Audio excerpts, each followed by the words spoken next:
O áudio que vocês vão ouvir agora é parte do podcast Xadrez Herbal. Caso vocês queiram ouvir mais sobre esse assunto e outros temas de política internacional, é só ir em xadrezherbal.com. Bem, então sem mais delongas, passemos para o primeiro bloco do Giro de Notícias.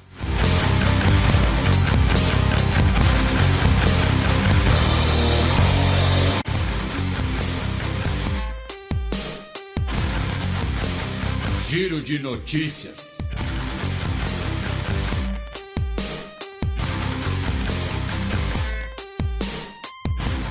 Três notícias da segunda-feira passada, dia 4 de abril. Gabinete pede demissão em massa por protestos no Sri Lanka. Pois é, a crise no Sri Lanka continua essa semana, né? Semana retrasada nós falamos do vestibular sendo cancelado. Semana passada falamos dos protestos, né? E lembrando, o vestibular foi cancelado devido a uma escassez de recursos, até mesmo para comprar papel. E aí, semana passada, tivemos manifestações, declaração de estado de emergência e nessa semana nós tivemos a renúncia em massa do gabinete do primeiro-ministro Rajapaksa. Né? Lembrando que o primeiro-ministro é o Mahinda Rajapaksa e o presidente é o Gotabaya Rajapaksa, os dois são irmãos. E aí muita gente pensou, mas então os protestos deram certo, o gabinete renunciou, vamos ter formação de novo governo, alguma coisa assim? Não. Na verdade, eles renunciaram para ser anunciado um novo gabinete no dia seguinte, e esse novo gabinete era 70% igual ao anterior, com muitos ministros apenas mudando de pastas.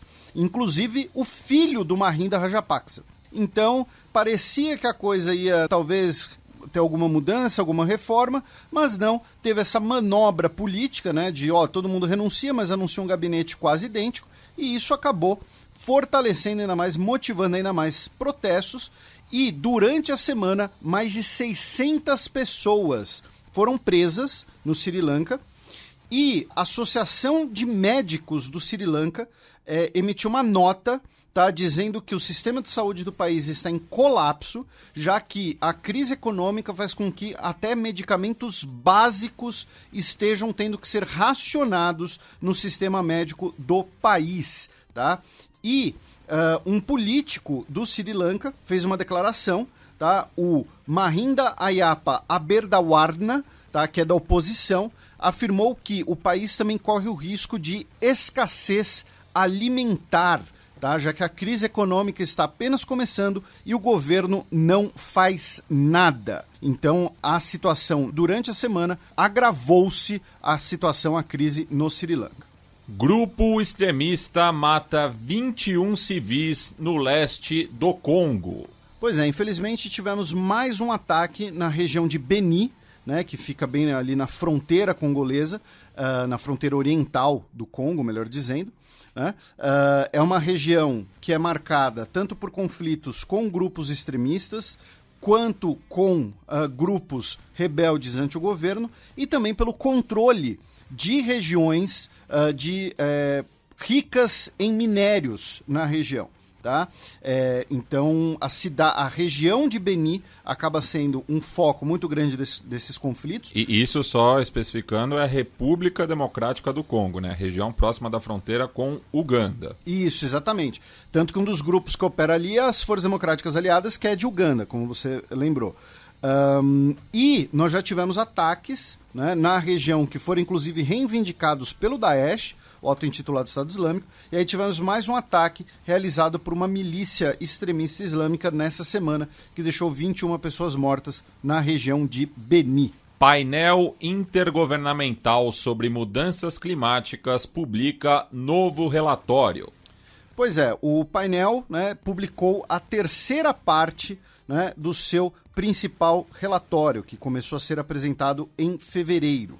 Né? Ele é preparado por 278 autores de 65 países diferentes e o relatório, né, fala de como as medidas para reduzir a possibilidade do aumento de temperatura global estão atrasadas, tá? Alguns prazos já estariam passando E, infelizmente, devido à quantidade de notícias de crises políticas para essa semana, não deu para a gente fazer algo muito detalhado, algo especificamente sobre o relatório. Também por isso a gente não vai ter de novo o bloco com o Átila da pandemia.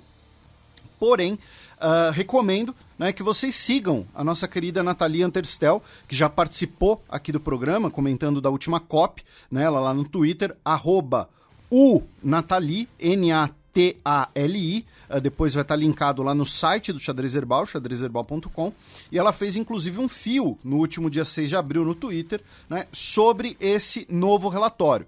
Tá? Fica muito difícil a gente reproduzir o fio aqui, até porque ela usa gráficos e tudo mais, mas então fica a recomendação que vocês sigam ela e dê uma olhada nesse fio sobre algumas das conclusões, né, do relatório, que, repito, mostram que os governos precisariam fazer mais para limitar o aumento de temperatura global, que não há mais espaço para novas infraestruturas que utilizem combustíveis fósseis e que novas tecnologias devem ter um papel proeminente na geração de energia nesses novos projetos de infraestrutura.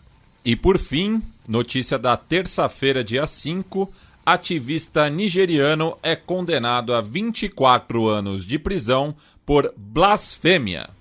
Pois é, o Mubarak Bala, ele é o presidente da Associação Humanista da Nigéria. Ele é declaradamente ateu, ele tem mais ou menos 35 anos de idade. Ele já relatou, por exemplo, que os pais dele internaram ele numa clínica psiquiátrica, né, devido a ele não ter uma crença. Inclusive, pelo nome, né, mostra que os pais são muçulmanos. Isso, ele é do estado de Kano, né, que fica no norte da Nigéria, que é uma região de maioria muçulmana. E o que acontece? Ele, como presidente da Associação Humanista da Nigéria, ele produzia e compartilhava materiais questionando o papel da religião na vida das pessoas, questionando se é necessário ter uma religião ou não, e basicamente dizendo que, olha, ateus também são pessoas, né? Ateus também são seres humanos. E aí, a corte islâmica, justamente do estado de Kano, condenou ele a 24 anos de prisão por blasfêmia, depois dele se declarar culpado de 18 acusações de blasfêmia e incitar o público. Então, essa condenação foi recebida com protestos por outras associações humanistas, incluindo uma ONG britânica de ateus que tem status consultivo dentro de alguns dos órgãos culturais da ONU. Agora eu não me lembro exatamente qual, mas acho que é dentro da Unesco. Então, essa condenação também gerou protestos, gerou uma reação. E também na Nigéria, nós tivemos um ataque, tá, contra uma base do exército em Kaduna, também no norte do país, que deixou pelo menos 15 militares mortos, tá, e pelo menos outros 12 feridos. Segundo o governo nigeriano, o ataque não foi realizado por grupos extremistas, mas sim por gangues que são responsáveis pelo sequestro e extorsão de pessoas na região. Agora vocês ficam com o segundo bloco do Giro de Notícias.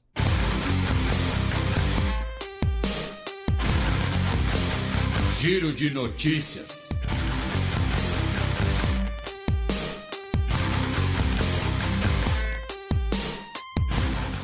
Notícia da última terça-feira, dia 5 de abril.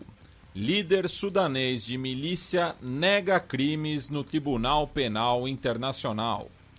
Temos aí o início do julgamento do Ali Mohamed Ali Abdelrahman, que é acusado de 31 crimes divididos entre crimes de guerra e crimes contra a humanidade, tá? Na região de Darfur, né, no Sudão, entre 2003 e 2004. Ele que seria, que é tido como o principal comandante da milícia Janjaweed, né, contra as forças rebeldes contra o governo de Khartoum. Ele que foi entregue, né, ao TPI e pode pegar prisão perpétua. Ele que tem 72 anos de idade, ele se declarou inocente, tá, de todas as acusações. Ele condena todas as mortes e toda a violência que ocorreu e que ele não foi responsável por nenhum crime. tá? Basicamente dizendo que, olha, foi uma guerra e que, né, as coisas que aconteceram na guerra, né, foram atos de guerra, tá? Ele que se entregou para o TPI em 2020 ainda, e dentre as acusações estão execuções de vítimas desarmadas, deslocamento forçado de pessoas, estupro como arma de guerra e violência dirigida contra mulheres.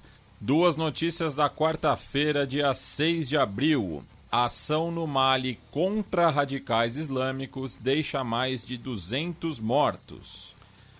Tivemos uma operação, né, conduzida aí pelo exército da junta militar que governa o Mali e que teria participação de mercenários do grupo Wagner, né, o grupo ligado ao governo russo.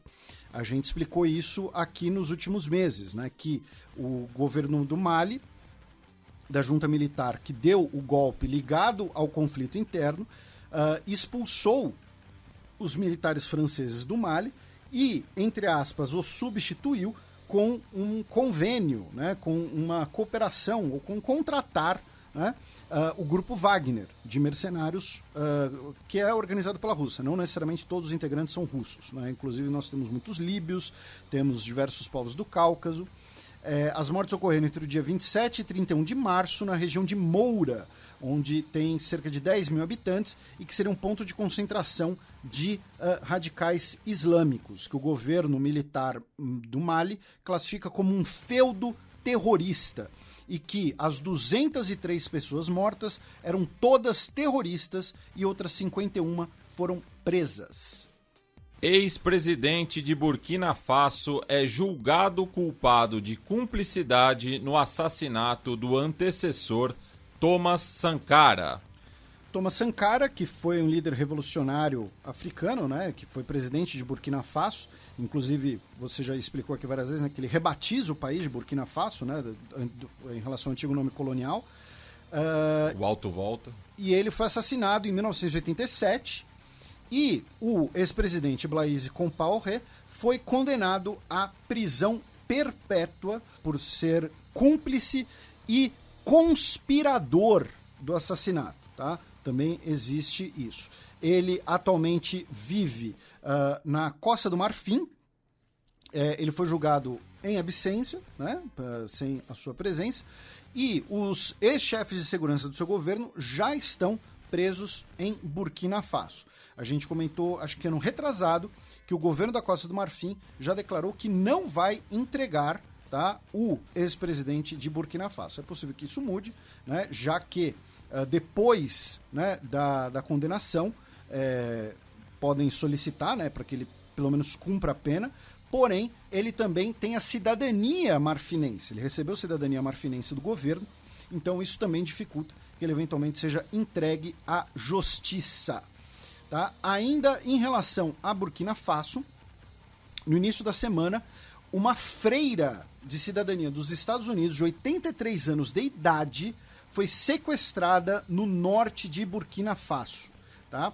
Segundo as autoridades do país, um grupo armado atacou uma comunidade de freiras na diocese de Kaya e raptaram a irmã Suelen Tennyson.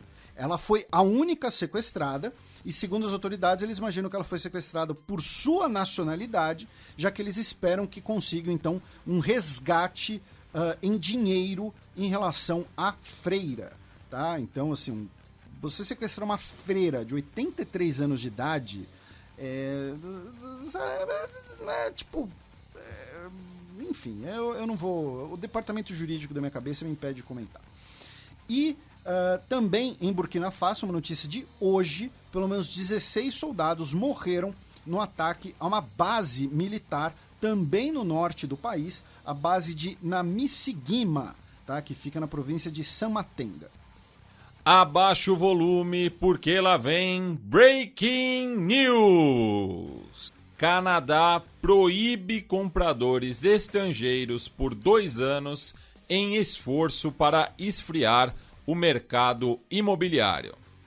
É curioso, essa notícia ela acaba sendo curiosa, né, porque muito tempo atrás, né, antes da pandemia, acho que foi 2018, eu participei do GugaCast, né, o episódio dos irmãos Guga Mafra e Rafael Mafra, o Rafael que já participou do programa quando a gente falou do acordo do Mercosul, com a União Europeia, um abraço para eles, o Guga que já visitou aqui os estudos da Central 3, também no tempo dos Incas, antes da pandemia. E por que eu tô falando disso? Porque na época teve uma notícia, teve uma história de um ouvinte canadense, e eu comentei, né, que os chineses estavam investindo muito em imóveis em países do Pacífico, especialmente Canadá, Austrália, Nova Zelândia, como uma maneira de, entre aspas, né, exportar dinheiro, exportar capital. Então, você tinha muitos compradores estrangeiros no mercado imobiliário canadense, a maioria deles chineses, e que isso estaria levando, né, a um mercado muito aquecido, um mercado muito valorizado, preços mais altos. Então, a ministra de Finanças do Canadá, Chrystia Freeland, anunciou hoje uma série de medidas em relação ao mercado imobiliário e a entrada de capitais e banindo investidores estrangeiros do mercado imobiliário do Canadá por 2 anos. O mercado imobiliário do Canadá valorizou 20% no ano passado. Se você pensar que uma valorização de 20% num ano de pandemia, num ano de retração econômica, isso é muita coisa. E só para deixar claro, né, antes que os nossos ouvintes fiquem preocupados, isso não inclui residentes permanentes e estudantes, tá? Isso é para investidores. E também uma das medidas anunciadas é que imóveis vendidos menos de 1 ano depois da compra pagarão mais impostos. Ou seja, eu compro o imóvel por 100 e pretendo vender ele 6 meses depois por 150. Então vou especular, né, esperar que o mercado aqueça ainda mais. Se você vender menos de 1 ano depois da compra, você vai pagar mais impostos do que a venda, entre aspas, normal. E tem uma questão também relacionada ao uso social, né? Porque sim. A cunhada da minha irmã é casada com um estadunidense, mora na Virgínia. A cunhada é canadense. A cunhada é canadense. Mas é casada com estadunidense, mora na Virgínia e tem um apartamento em Vancouver. Mas ela tem que passar um determinado período do ano no apartamento. Tem que ocupar ele, daí também tem restrições. Se você mora no estrangeiro, se você é canadense, mora no estrangeiro para alugar, enfim, também tem essa política para que justamente não tenha uma especulação, né? Isso, lembrando que função social do imóvel ela já está na obra daquele grande filósofo comunista chamado Adam Smith. Não, eu falo isso, não é porque assim, Adam Smith aplicava os dias de hoje sem tirar nem pôr, alguma coisa assim. Não, é porque você fala função social do imóvel, a pessoa pensa Guilherme Boulos, MTST, marxismo, Lenin. Não, Adam Smith falava da função social do imóvel. Churchill falava da função social do imóvel. Churchill, tá, gente? Tá, assim, você vai dizer que o Churchill era comunista. Então, muito bem lembrado. Mas então é fato, né? E o William Boulos será o novo premier canadense. Mas repito, se você ouvinte nosso, residente no Canadá, está pensando em comprar um imóvel, em ficar de vez no Canadá, alguma coisa assim, essa lei não se aplica a você, tá? É investidores estrangeiros que não sejam residentes permanentes, tá? E como sempre a gente recomenda os nossos amigos do Canadá Agora, né, que são sempre muito carinhosos, muito generosos com a gente. Então, se você se interessa pela política canadense, quer mudar para o Canadá, mora no Canadá, ouve lá o pessoal do Canadá Agora, segue eles no Twitter, alguma coisa assim, e eles mandam mais maple syrup pra gente, para balancear aí os jabás que a gente tem feito. Bem, passemos agora... Inclusive agora o Canadá que vai estar na Copa, né? Camisa de futebol do Canadá vai dar uma valorizada também. Verdade, tem isso. Voltando aí... Camisa do Davis. Depois de 36 anos, né? Eu nunca vi o Canadá jogar uma Copa de forma consciente. Eu nunca vi o Canadá jogar bola. O Canadá masculino. Sim. Né? O feminino canadense é muito forte. Agora, e até sediou a Copa do Mundo recentemente. Para mim, o maior jogador de futebol da história do Canadá é o Steve Nash. Que é sul-africano de nascimento, né? Foi criado no Canadá, mas... O Steve Nash, o Elon Musk, a Charlize Theron, eles mostram que africanos podem ter sucesso nos Estados Unidos.